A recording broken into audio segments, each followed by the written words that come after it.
Channel से जुड़े हुए सभी श्रद्धालुओं को मेरी ओर से शुभाशीर्वाद, शुभकामनाएं।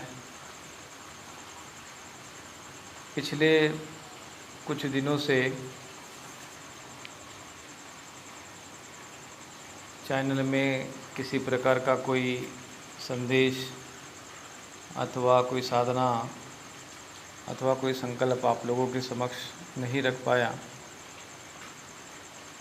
उससे निश्चित रूप से आप लोगों को एक जिज्ञासा और चिंता का भाव भी आप लोगों के संदेशों में मुझे दिखाई दिया।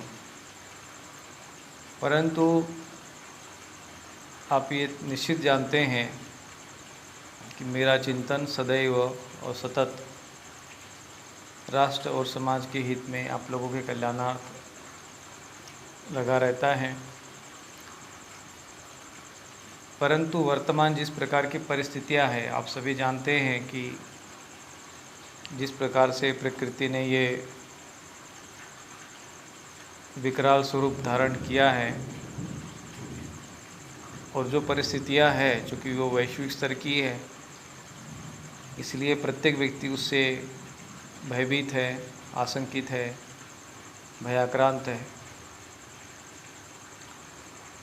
और हम जैसे जो भी साधक है, उपासक है, भगवती के अपने आराधक है, हम लोग भी इस विषय पर चिंतित है और इसका समाधान कैसे निकाला जाए, यही हमारे मौन और साधना का एकमात्र चिंतन रहा है। आगामी समय में जैसा कि कल चंद्र ग्रहण आरंभ हो रहा है, फिर 21 जून को सूर्य ग्रहण होगा, फिर उसके उपरांत फिर चंद्र ग्रहण होगा। तो 5 जून को उपच्छाया का ग्रहण है, इसमें सूतक की आवश्यकता नहीं होती है, ग्रहण इतना विशेष प्रभावशाली नहीं माना जाता है। फिर भी जो उपासक है, जो साधक है, वो जो साबरी मंत्र सिद्ध करते हैं, कोई स्तोत्र सिद्ध करना चाहता है, दुर्गा जी के 32 नाम आदि जो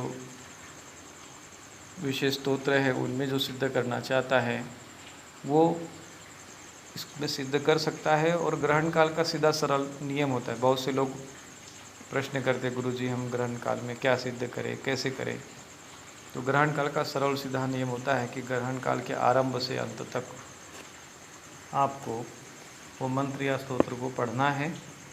बस यही उसकी सिद्धि का एकमात्र विधान होता है और कोई विधान नहीं होता। कितनी संख्या में जपे इसका नियम नहीं होता। ग्रहण काल में संख्या का कोई महत्व नहीं होता है।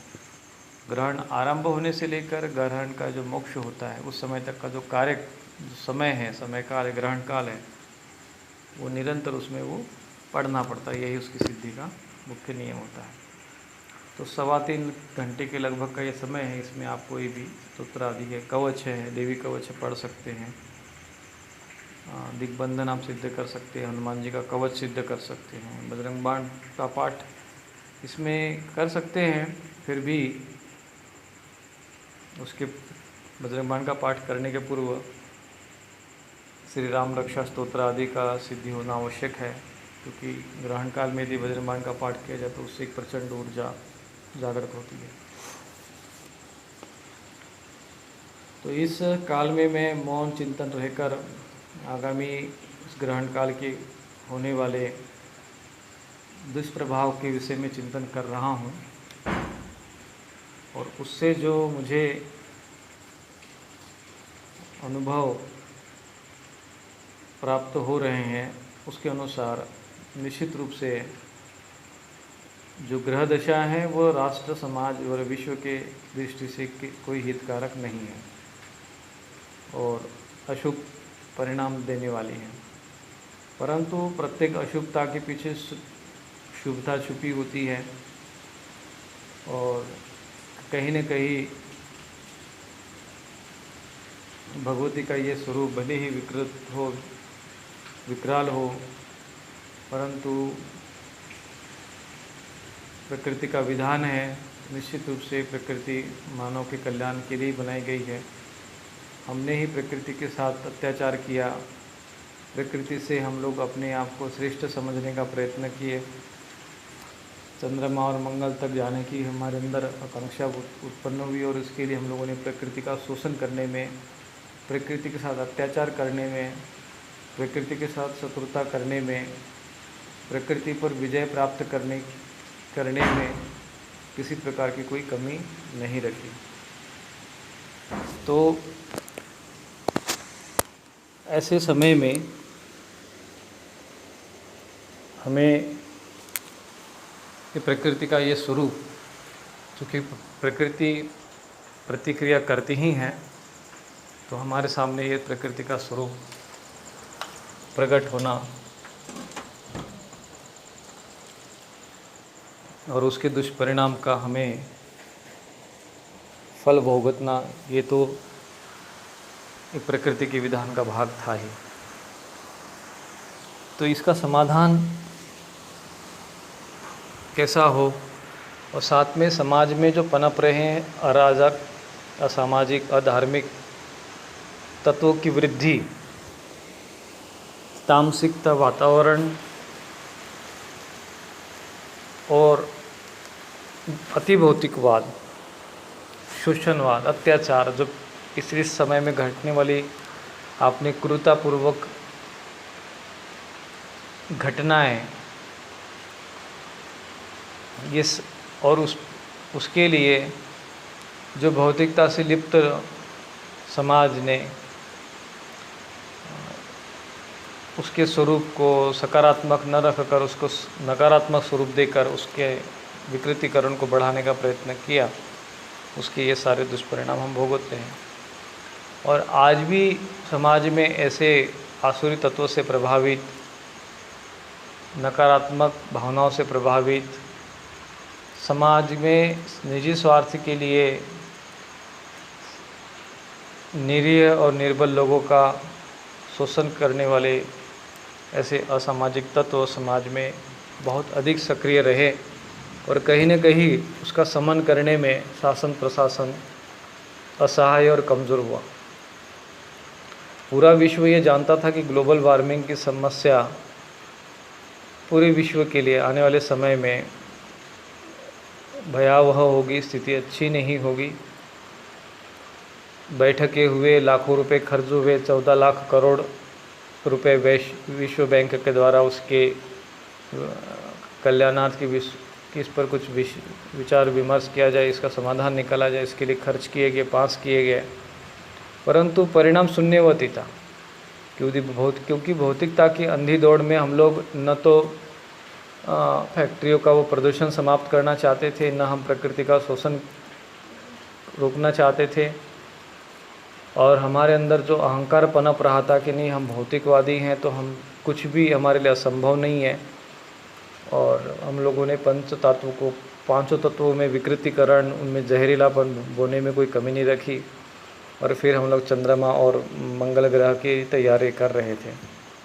तो आज प्रकृति ने बताया कि तुम्हारा अस्तित्व क्या है, तुम कौन हो, तुम्हारा जीवन किस लिए है, और ये प्रकृति किस लिए है। तुम मालिक नहीं हो, तुम एक क्षणिक बुलबुली की भांति हो, जो विराट समुद्र रूपी प्रकृति में एक बुलबुली की भांति हम लोग प्रकट होते हैं और नष्ट होते रहते हैं, परंतु प्रकृति वही की वही रहती है। तो ऐसे प्रकृति ने अपने यह स्वरूप दिखाया, और इसलिए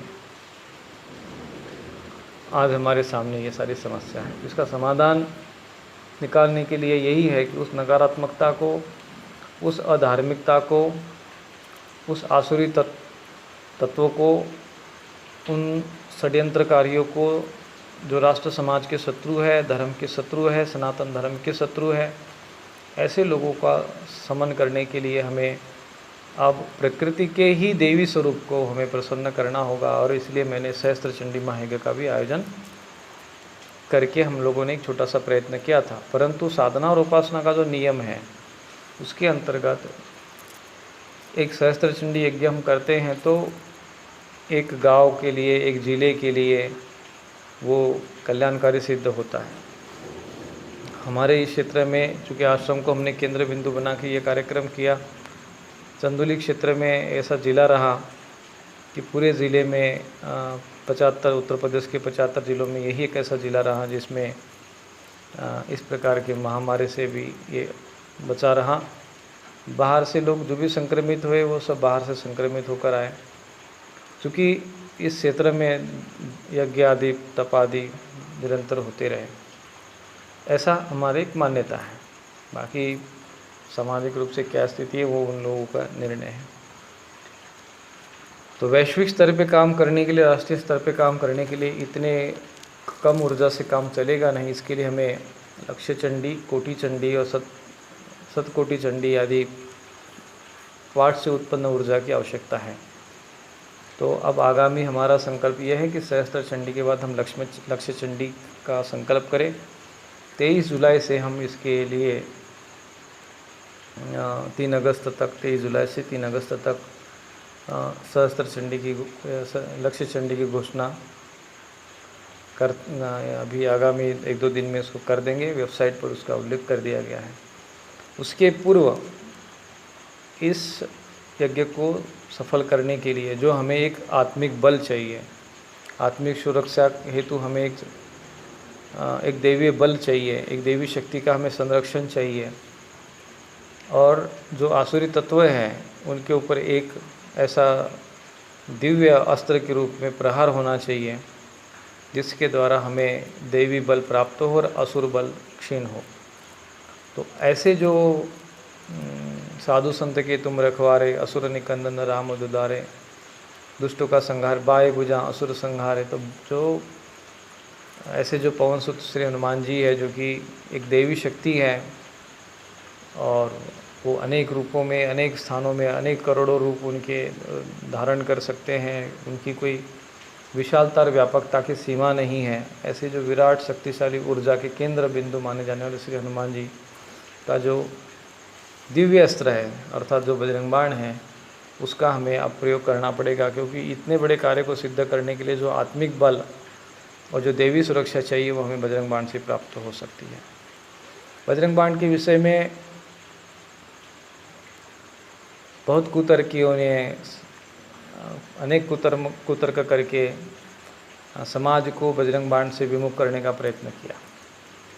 क्योंकि बजरंग बाण से क्या लाभ हो सकते, उसकी क्या महिमा है, तो जैसा कि हमने बताया उसमें बजरंग बाण में लिखा है कि पाठ करे बजरंग बाण की हनुमत रक्षा करे प्राण की रक्षा होती है, भूत प्रेत पिशाच आदि वो सब नष्ट होते हैं, शरीर के क्लेश मिट जाते हैं, रोग मिट जाते हैं। और उसका प्रभाव हमने अपने जीवन में देखा, अपने साधकों के जीवन में देखा। हमने सार्वजनिक रूप से आप लोगों के समक्ष रखा, आप लोगों ने अपने जीवन में बजरंग बाण के प्रयोग करके देखे, आप लोगों ने उसके अनुभव भी देखे। वो अनुभव हमने चैनल के माध्यम से सामाजिक रूप से उन लोगों के जो हमें संदेश प्राप्त हुए उसके स्क्रीनशॉट निकाल के उसको हमने पोस्ट भी किया। तो इससे ये सिद्ध होता है कि जो एक शुद्ध स्वरूप में मैंने जो बजरंग बाण आप लोगों के समक्ष रखा और उसके जो विधान में आप लोगों के सामने समक्ष रखे, वो शास्त्र के अनुसार और अनुभव के आधार पर सफल और सिद्ध साबित होते हैं, सिद्ध हो चुके हैं। अब इसके लिए अलग से प्रत्यक्षम किम प्रमाणम, अलग से प्रमाण की आवश्यकता नहीं है। फिर भी कुछ लोग ऐसे हैं जो इसका, उनको लगता है कि नहीं इसमें कुतर्क देते कि इसमें राम जी की शपथ दी हुई। भाई राम जी की शपथ दी हुई तो तुम्हें परेशानी क्या है, क्यों दी है राम जी की शपथ? भूत प्रेत पिशाच निशाचर अग्नि बेताल काल मारी मर, ये जो है आसुर तत्व है जो सूक्ष्म जगत में भ्रमण करते। भूत प्रेत पिशाच निशाचर माने राक्षस, अग्नि बेताल, अग्नि एक बेताल योनि होती है, निशाच भूत प्रेत पिशाच निशाचर अग्नि बेताल काल मारी और मर, ये भी एक योनियाँ ही होती है। इन्हें मारो तो ये शपथ राम की, इनको मारो तुमको शपथ में हनुमान राम जी की देते हैं। तो अगर इनको मारने के लिए हम अगर राम जी की शपथ दे रहे हैं हनुमान जी को और हनुमान जी इनको मारते हैं, इनको नष्ट करते हैं, तो भैया तुम लोगों के ये भूत प्रेत पिशाच तुम लोगों के कौन से भाई बंधु लगते हैं जिनके मरने पे तुम लोगों को तकलीफ हो रही है? तो निश्चित रूप से जिन लोगों को ये कष्ट हो रहा है कि बजरंग बाण नहीं पढ़ा जाना चाहिए या कुछ कुतर्क दे रहे हैं, तो या तो वे लोग इनके भूत प्रेत पिशाच और निशाचरों और अग्नि बेताल काल मारो के सगे संबंधी होंगे, या तो फिर ये स्वयं इनके भीतर में वो भूत प्रेत पिशाच बैठे हुए हैं और जो इनके पूरे मन मस्तिष्क को हावी कर चुके हैं। जब भी कोई व्यक्ति धर्म से भ्रष्ट होता है, जब भी व्यक्ति साधना से भ्रष्ट होता है, जब भी व्यक्ति अपने सदाचार के मार्ग से भ्रष्ट होता है, जब भी व्यक्ति अपने धर्म से भ्रष्ट होता है, तो निश्चित रूप से ये आसुरी तत्व सूक्ष्म रूप से उनके पीछे कारण होते हैं। और वो इतने कारण ही नहीं होते, वो उनके पूरे जीवन को, उनके मन मस्तिष्क को पूरा प्रभावित करते हैं, और उनके संकल्प के द्वारा सामान्य लोगों का, जो प्रभावित व्यक्ति का जीवन संचालित होने लगता है। यदि कोई ऐसा प्रेत उनको पकड़ता है, जो शराब पीने वाला प्रेत की जो आत्मा उसको पकड़ते, तो व्यक्ति शराबी बन जाता है। अधार्मिक, अधर्मी, विद्रोही, विधर्मी, ऐसी जो प्रेतात्माएं भ्रमण करती है, वो अगर किसी के मस्तिष्क में प्रभावित करती है, तो निश्चित रूप से हम अपने धर्म से विमुख हो जाते हैं, अपने धर्म के विरुद्ध भी बोलने लगते हैं। और ऐसा कभी कभी दुर्भाग्य से ऐसे लोगों के साथ भी होता है, क्योंकि उनका खान पान, रहन सहन और संगत ऐसे लोगों के बीच में होने लगती है कि वो लोग पतित हो जाते, प्रतभ्रष्ट हो जाते हैं, दूषित हो जाते हैं, और ये इन आसुरी तत्वों के प्रभाव में आते हैं। वो भले ही वो कितने कथाकार बन जाए, कितने भी बड़े अपने आगे संत और राष्ट्र संत के टाइटल लगा ले, उससे कोई फ़र्क नहीं पड़ता है। यदि उनका आहार विहार, आचरण और संगत का असर होने पर, कुसंगत का असर होने पर, गलत दूषित आहार करने पर पितामह भीष्म जैसे और द्रोणाचार्य, कृपाचार्य जैसे लोगों की भी बुद्धि कुंठाग्रसित हो गई थी, वो भी कोई निर्णय नहीं ले पा रहे थे, और अधर्म का उन्होंने भी संरक्षण पोषण किया था। तो आज तक कलयुगी वातावरण है, उसमें भी उनका प्रभावित होना संभव है और होता है। और वही कारण है कि कभी कभी ये लोग हमारे ही सनातन धर्म की विपरीत आचरण करने लगते हैं, बोलने लगते हैं।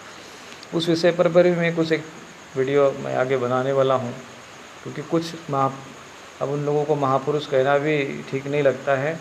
ऐसे जो मानसिक रूप से जो विचलित हो चुके हैं, या कह सकते कि पथभ्रष्ट हो चुके हैं, ऐसे लोग जब भगवान कृष्ण जैसे नारायण स्वरूप पर जब उनमें दोष दिखाई देता है, तो आप समझ सकते हैं कि इनकी अब कैसी मानसिकता बन चुकी होगी। तो ऐसे लोगों के दूषित तत्वों को नष्ट करने के लिए यदि हम प्रार्थना करते हैं और उनको हनुमान जी को भगवान राम की शपथ देते हैं, तो इसमें बुरा क्या है? भूत प्रेत पिशाच अगर मारे जाते हैं, कष्ट होता है, तो तुम लोगों को कष्ट क्यों होना चाहिए?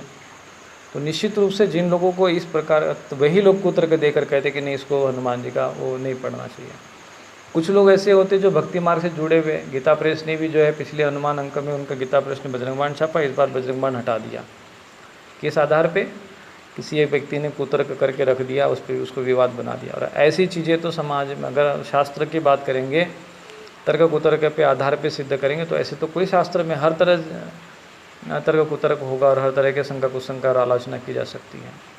तो इसके लिए तुम अच्छी चीज़ों से, उस प्रभावशाली चीज़ों से समाज को वंचित कर दोगे। और यही हुआ है, यही हुआ ही। सनातन धर्म में जो संत अनुयायी रहे, उन लोगों से ये सब चीज़ें एक प्रकार से, उन लोगों को, हमारे ही लोगों ने इतना उसको, धर्मशास्त्रों को जटिल कर दिया, उसके विधि विधानों को इतना जटिलता के साथ बना दिया कि समाज हमारा अपने आप उन सब चीज़ों से विमुख होता गया, आध्यात्मिक चेतना ऊर्जा से वो विमुख दूर होता गया।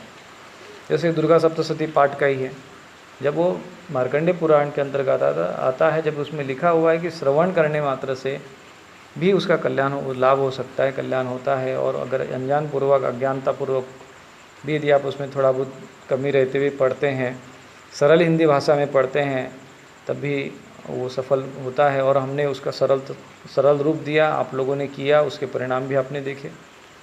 तो फिर इतना जटिल उसको विधान बनाने की क्या आवश्यकता थी? संकल्प में एक पेज का संकल्प बना दो। ऐसे ही बहुत सारे स्तोत्र हैं, कवच है, उसको इतना अनावश्यक चीज़ें उसमें जोड़ के, अनावश्यक विधि विधान जोड़ के सामान्य व्यक्तियों को उसके प्रभाव से, उसकी शास्त्रोक्त विधि विधान से विमुख किया गया।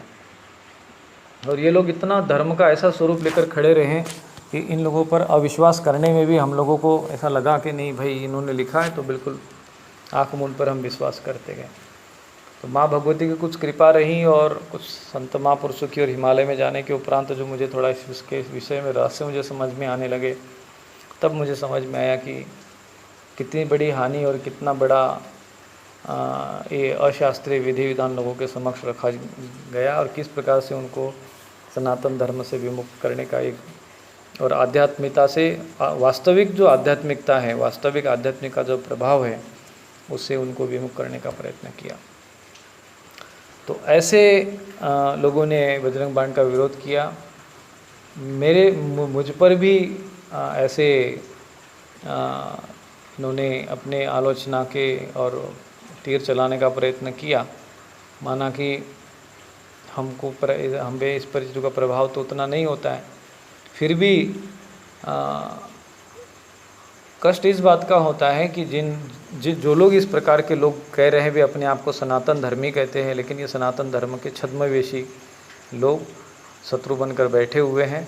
हमें भी कोई समस्या नहीं है, हमारे साथ कोई शत्रुता लेता है, हमारी कोई निंदा करता है, हमसे कोई द्वेष रखता है, तो अब हमें उसकी कोई चिंता नहीं है, क्योंकि अब जो प्रहार होगा, अब जो इसका जो समाधान होगा, इसका जो प्रत्युत्तर होगा, अब हम लोग भी प्रहार का जवाब प्रहार से ही देंगे। और ऐसे लोगों के जड़मूल से इन लोगों के या तो उनकी दूषित बुद्धि नष्ट हो या वे स्वयं नष्ट हो। अब पीछे हटने वाला मामला नहीं रह गया। सठे साठे समाचरित वाली स्थिति में हमें आना पड़ेगा, क्योंकि हमारी एक सीमा है, हमारा अपना एक स्वरूप है। हम लोग शस्त्र अस्त्र के हमारा कोई विधान नहीं है। अस्त्र यही प्रयोग है, बजरंग बाण आदि जो चीज़ें, यह बजरंग बाण जय ही मारे ताहि कहो फिर कौनो मारे। तो अब ये बजरंग बाण कैसे मारा जाता है, कैसे प्रयोग किया जाता है, इसका एक छोटा सा स्वरूप मैं आप लोगों के समक्ष रख रहा हूँ। और मैं ये चाहता हूँ कि जिस प्रकार से राष्ट्र पे, समाज पे, हमारे देश पर जो गिद्ध दृष्टि रखे हुए कुछ ऐसे देश हैं जिन्होंने हमारे भूमि पर हमारे कदम रखने का प्रयत्न किया, जिन्होंने हमारे दिव्य तीर्थस्थलों को अपने कब्ज़े में करने का प्रयत्न किया, और सदैव उनकी गिद्ध दृष्टि हमारे देश पर रही है। हमारे राष्ट्र ने कभी किसी पर आक्रमण नहीं किया, कभी किसी की भूमि को हड़पने का प्रयत्न नहीं किया, कभी हम लोगों ने हम लोग आक्रांता नहीं रहे, लुटेरे नहीं रहे।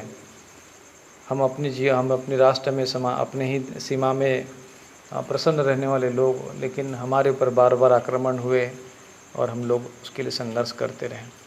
तो ऐसे शत्रुओं को जो अज्ञात रूप से हैं, जो इस प्रकार से हमारे राष्ट्र पर गलत दृष्टि रखी हुई है, ऐसे लोगों को एक दैवीय प्रहार के रूप में मैं बजरंग बाण का एक दिव्यास्त्र प्रयोग करने का संकल्प कर रहा हूँ। इस बजरंग बाण दिव्यास्त्र प्रयोग के द्वारा, क्योंकि बजरंग बाण अपने आप में अस्त्र है, क्योंकि वो एक बाण है, बाण माने अस्त्र है। जितने भी जो मंत्र होते हैं उसको अस्त्र कहते हैं। मंत्र से चलने वाले जितने भी शक्तियाँ होती है वो बाण है, जो शक्तियाँ जो चलती है उसको अस्त्र कहते हैं।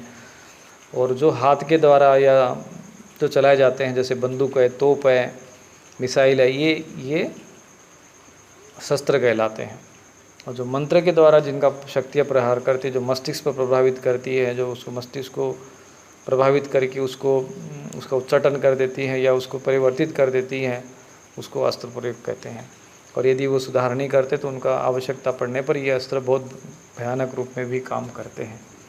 तो बजरंग बाण भी एक प्रकार से अस्त्र है, उसका भी प्रयोग होता है, परंतु मैं व्यक्तिगत कार्यों में इसका कम प्रयोग और राष्ट्र के कार्य के लिए, राष्ट्र के रक्षार्थ भी और राष्ट्र के शत्रुओं के विनाशार्थ भी इसका प्रयोग हो सकता है। ये सोच, ये विचार बहुत कम लोगों के मन में होगा, परंतु मैं आज आप लोगों के समक्ष वो प्रयोग रख रहा हूँ और आप लोगों को इस प्रयोग में मेरा सहयोग करना है। तो इस बजरंग बाण दिव्यास्त्र प्रयोग का तभी प्रभाव हमारे इस पूरे राष्ट्र के रक्षणार्थ तभी होगा जब इस बजरंग बाण का कम से कम 1 करोड़ और अधिकतम 10 करोड़ पाठ का इसमें प्रभाव होगा तब। और जैसे ही हम लोग सारा सामूहिक रूप से तो इसका जब पाठ करेंगे तो उसका प्रभाव सामने आएगा। तो आगामी जो सूर्य ग्रहण आने वाला है, उस ग्रहण में 21 जून को जो भी व्यक्ति जहाँ पर भी हैं, जो भी श्री हनुमान जी का भक्त हैं, जो भी चैनल से जुड़ा हुआ है, जुड़े हुए नहीं हैं तो उनको जोड़ने का प्रयत्न करिए कि इस अभियान में, इस पूरे संकल्प में, इस प्रयोग में आप सभी लोग सम्मिलित हों। कम से कम 1 लाख लोग यदि इसमें सहभागी बनेंगे तो ये 1 करोड़ पाठ एक दिन में हम लोग करेंगे, और वो भी ग्रहण काल में होगा। इसके राष्ट्र के हित में, समाज के हित में, धर्म के उत्थान में, राष्ट्र की उन्नति में इसका तो प्रयोग होगा ही होगा, परंतु इसके साथ साथ आपके और आपके परिवार के कल्याणार्थ भी एक हनुमत शक्ति का आशीर्वाद आपको प्राप्त होगा। ये 1 करोड़ पाठ यदि बजरंग बाण का हुआ तो आप निश्चित मान लीजिए कि ऐसे प्रचंड हनुमत शक्ति का जागरण होगा कि इन असुरों का पता न चलेगा कि ये लोग किस स्थिति में चले। प्रयत्न तो मेरा है कि आप लोग यदि सहभागी और सहयोगी बने, थोड़ी आपने उत्साह अगर यदि दिखाया तो ये पाठ 10 करोड़ तक भी जा सकता है। जितना पाठ होगा अधिक से अधिकम फलम। और पूर्ण विधि विधान हमने वो वेबसाइट पर swamirupeeswaran.in वेबसाइट है, उस पर हमने डाल दिया है। उस लिंक को आप अधिक से अधिक लोगों तक पहुंचाइए। निश्चित रूप से समाज में इस प्रकार के प्रयोग होते रहे हैं पहले भी, वैदिक मंत्रों के द्वारा, पुराणोक्त मंत्रों के द्वारा, तंत्रोक्त मंत्रों के द्वारा प्रयोग होते हैं। ऐसे ही बजरंग बाण के द्वारा भी प्रयोग संभव है। जब आपके एक निजी जीवन में आप 100 पाठ करते हो तो उसका प्रभाव दिख सकता है। तो जब आप 1 करोड़ राष्ट्र के कल्याणार्थ, राष्ट्र के शत्रु के विनाशनार्थ, जो देवी संकट है उसके समनार्थ आप यदि एक संकल्प के साथ यदि इसका पाठ करेंगे तो निश्चित रूप से वो हनुमान जी की जो शक्ति है, उनका जो जागरण है वो अनेक व्यापक रूप में, विराट रूप में और राष्ट्र कल्याणार्थ इतना वो विराट रूप धारण करेंगे कि जिससे कि वो राष्ट्र के कल्याणार्थ अपना स्वरूप जो है फैला सके। और फिर से हनुमान जी का एक विशेषता है, कहाँ चुप साधी रही बलवाना। जब तक उनको कुछ कहा नहीं जाता है वो तब तक चुपचाप बैठे रहते हैं। उनको कुछ एक इस तरीके से शांत रहने वाले हैं। परंतु जैसे ही उनको उठो उठो चलो तो ही राम दुआई, इस तरीके का अगर हम लोग प्रयोग करते हैं उनके लिए, तो फिर हनुमान जी को वो उग्र रूप धारण करते हैं। इसके द्वारा उनका काम है, जब भी उग्र रूप धारण करें तो क्या करेंगे, असुरों का संहारित तो करेंगे ना। अब वो असुर किस रूप में छुपा है हमें नहीं पता है, वो असुर कौन है हमें बिल्कुल पता नहीं है, वो किस रूप में होगा। मैं वो रूपों के नाम नहीं लेना चाहता, मैं उन स्वरूपों का नाम नहीं लेना चाहता। धर्म के क्षेत्र में, आध्यात्मिक क्षेत्र में, राजनीति के क्षेत्र में और शासन प्रशासन के क्षेत्र में कभी भी कोई भी कहाँ पर भी कोई व्यक्ति हो सकता हम नहीं जानते, परंतु वो देवी शक्ति जानती है। न्याय और अन्याय का निर्णय करते समय कोर्ट भले ही गलती कर सकता है, यहाँ का कोर्ट गलती कर सकता है, क्योंकि यहाँ तो कुछ नियम ही ऐसे हैं कि नहीं, जब तक आप सबूत उनको चाहिए, गवाही चाहिए, और सबूत और गवाही कभी भी बदलती, कुछ भी परिवर्तित हो सकता है। परंतु परमात्मा के उस विधान में, प्रकृति के विधान में अन्याय नहीं है, वहाँ न्याय ही न्याय है और उससे कोई नहीं बच सकता। उस देवी शक्ति के दिव्य दृष्टि से कोई नहीं बच सकता। तो असुरों का संहार हो, साधु संत के रखवाले, जो सज्जन है, संत है, उनकी रक्षा हो, ऐसा इसमें संकल्प है। तो इसके पूर्व भी मैंने गौरक्षणार्थ आदि ये सब प्रयोग करने का प्रयत्न किया था, परंतु उस समय हमारे साथ उतने लोग जुड़े नहीं थे, तो ये हम वो कार्य को साकार रूप दे नहीं सके। तो अब हम ये साकार रूप देने का प्रयत्न कर रहे हैं। तो आप सभी लोग इस श्री बजरंग बाण दिव्यास्त्र प्रयोग में मेरे साथ, मेरे जो हमने संकल्प दिया है, हमारे मार्गदर्शन में आप लोग इस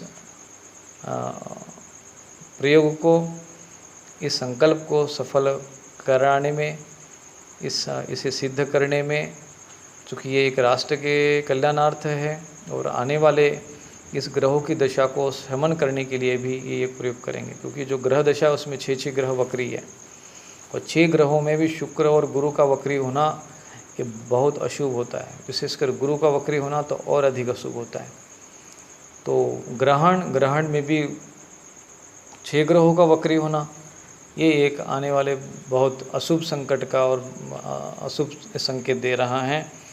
तो उससे हम इस दूषित प्रभाव से, ग्रहों के दूषित प्रभाव से आने वाले दूषित जो संकट से हमारी रक्षा हो, इसके लिए ये बजरंग बाण का दिव्यास्त्र प्रयोग मैं करने का संकल्प कर रहा हूँ। तो इस संकल्प में आप लोगों का सहयोग, आप लोगों का सानिध्य, आप लोगों का हर प्रत्येक स्तर पे थोड़े प्रचार प्रसार में भी, ताकि अधिक से अधिक लोग, कम से कम हमें 1 लाख लोगों तक इसको जोड़ना है। मैं व्हाट्सएप पर भी आपको मैसेज भेजूँगा, वहाँ पर भी आप इस प्रकार के इसमें माध्यम से इसको आप अधिक से अधिक लोगों तक पहुँचाने का प्रयत्न करें। तो ये श्री बजरंग बाण का जो दिव्यास्त्र प्रयोग है, इसका संकल्प क्या है वेबसाइट पे उपलब्ध है। इसके पाठ के नियम क्या है वो भी उसी के अंतर्गत हमने वेबसाइट में उसमें अपलोड कर दिए हैं और आप लोग उसमें समझ कर उसको वहाँ से डाउनलोड कर लीजिएगा। बजरंग बाण का जो शुद्ध स्वरूप है वो भी हमने उसमें रखा हुआ है और जैसा भी उसमें है, चूँकि यथाशक्ति हमने उसका शुद्ध स्वरूप बनाकर ही आपके समक्ष रखा है और वो प्रमाणित है, आप लोगों के ही अनुभव से प्रमाणित हो चुका है, हमारे तो अपने अनुभव थे ही थे। तो आप उसमें निश्चिंत होकर आप इसका पाठ करें और इस प्रयोग को सफल कराने की जिम्मेदारी आपकी है। मार्गदर्शन करना, नेतृत्व देना और एक उसका जो स्वरूप आपके समक्ष रखना वो मेरा कार्य है, तो मैंने पूरा कर दिया। इसे अब सफलता का स्वरूप देना, इसको साकार रूप देना, इसे सिद्धता की ओर ले जाना, ये कार्य अब आप लोगों का है। तो निश्चित रूप से आशा है कि जैसे आप लोगों ने सहस्त्र चंडी महायज्ञ में हमारा सहयोग किया और उस कार्य को सफल करने में हमारा यथाशक्ति आप लोगों ने जिस प्रकार से पूर्ण तन मन के साथ, धन के साथ आप लोगों ने सहयोग किया, ऐसे ही आप लोग इस संकल्प को भी पूर्ण करने में हमारा सहयोग करेंगे, यही मुझे आप सभी से आशा है। और मेरे आशीर्वाद सूक्ष्म रूप से सदैव आप लोगों के साथ रहेंगे।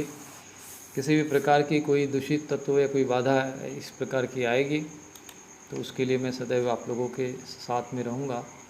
किसी भी प्रकार का आपको साधना काल में, अनुष्ठान काल में किसी प्रकार का समस्या ना आए।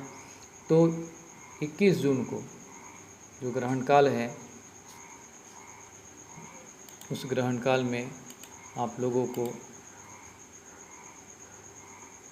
प्रातः 10:20 से, यानी सुबह जो है 10:20 से लेकर दोपहर में 1:50 तक आपको बजरंग बाण का पाठ करना है निरंतर।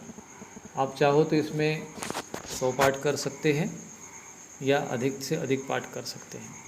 संकल्प मैं आपको उसमें दिया हुआ है, वो संकल्प आप वेबसाइट से डाउनलोड करना। अब पाठ कैसे करेंगे उसकी आपको विधि मालूम ही है। बस आप हनुमान जी की किसी मूर्ति के सामने, किसी फ़ोटो के सामने, न कुछ भी हो तो एक दीपक जला लीजिए, अपनी पूजा घर में बैठ जाइए, दीपक जला लीजिए, गुरु गणेश जी का स्मरण कर दीजिए, हनुमान जी का स्मरण कर लीजिए, भगवान श्री रामचंद्र जी का स्मरण कर लीजिए। ये सारे विधान जो है ग्रहण आरंभ होने के पहले, यानी 10 बजे आप बैठ जाइए और 20 मिनट तक आप ये सारे कर्मकांड निपटा लीजिए। और उसके बाद आप जैसे ही 10:20 होते हैं, आप संकल्प, हाथ में जल लेकर संकल्प पढ़िए, जल छोड़ दीजिए हनुमान जी के सामने, उनको थोड़ा भोग लगा दीजिएगा। क्योंकि हनुमान जी को जैसे भोग में जैसे भुना हुआ चना है, केला है, किशमिश है, काजू है, जो सूखा मेवा है, वो बाहर में मिठाई वगैरह जो बाजार से बनती वो प्रयोग नहीं करना, साथ ही भोग लगा दीजिए, धूप बत्ती अगरबत्ती जला दीजिए, ज़्यादा कोई औपचारिकता की आवश्यकता नहीं है। उसके बाद आप सीधा निश्चय प्रेम प्रतिदेते विनय करे सन्मान, तेहि के कार्य सकल सुप्रसिद्ध करे हनुमान। बस यहाँ से आप शुरू कर दीजिए और बस इसको निरंतरता बना के रखिए 1:50 तक दोपहर में। तो ये 21 जून को आपको सूर्य ग्रहण काल में, चूँकि बहुत प्रचंड काल होगा और आप इसको पाठ करेंगे तो निश्चित रूप से भारतवर्ष का उत्थान, उन्नति और वैश्विक कल्याण होगा और जो भी इसका पाठ करेंगे उनका भी कल्याण होगा। तो इस दिव्य प्रयोग के साथ बजरंग बाण भी एक दिव्यास्त्र है, ये बात बहुत कम लोगों को समझ में आएगी, लेकिन कहते हैं कि आप प्रत्यक्षम किम प्रमाणम, आप स्वयं करिए। तो मेरा तो वैसे संकल्प 1 कोटि बजरंग बाण का है। यदि अधिक से अधिक इसमें पाठ 10 कोटि तक भी यदि हो जाता है तो उसमें अधिक से अधिक कम फलम का ही लाभ हमको मिलेगा। और विशेषकर जो हमारे राष्ट्र के शत्रु बन के बैठे हुए हैं, ऐसे शत्रु राष्ट्रों पर भी दिव्य प्रहार होगा। क्योंकि मैंने उस संकल्प के साथ इस तरीके से वो व्यवस्था बना के रखी है कि वो फिर उनको समझ में आ जाएगा कि हाँ, भारत के ऊपर, भारतवर्ष के तरफ गिद्ध दृष्टि डालने का परिणाम क्या निकलता है। तो निश्चित रूप से आप लोग, हम लोग सफल होंगे, विजयी होंगे और श्री हनुमान जी की जो दिव्य चेतना है सदैव हमारे साथ रही है। भारतवर्ष के एक एक कण कण में श्री हनुमान जी का वास है, एक एक स्थान पर उनका वास है। वहाँ से उनकी दिव्य चेतना, दिव्य शक्तियाँ एक व्यापक और विराट रूप में प्रकट होगी और हम सबका कल्याण करेंगे। तो आपको पुनः मैं आश्वासित करता हूँ कि मैं सदैव आप लोगों के साथ हूँ और सदैव आप लोगों के बीच में ही हूँ। बस केवल कभी कभी मुझे एकांतवास, मौन आदि इसमें रहना पड़ता है, इसलिए मैं आप लोगों को वैसा समय नहीं दे पाता हूँ जैसा मुझे देना चाहिए। तो उसके लिए मैं थोड़ा, मुझे खेद भी है। फिर भी मैं आप लोगों के बीच में हूँ सदैव। इसको आप निश्चित मानकर इस कार्य को सफलता की ओर ले जाने के लिए आप कटिबद्ध हो जाए, यही मेरे आप लोगों से अपेक्षा है और यही मुझे आशा मैं करता हूँ। नारायण नारायण नारायण।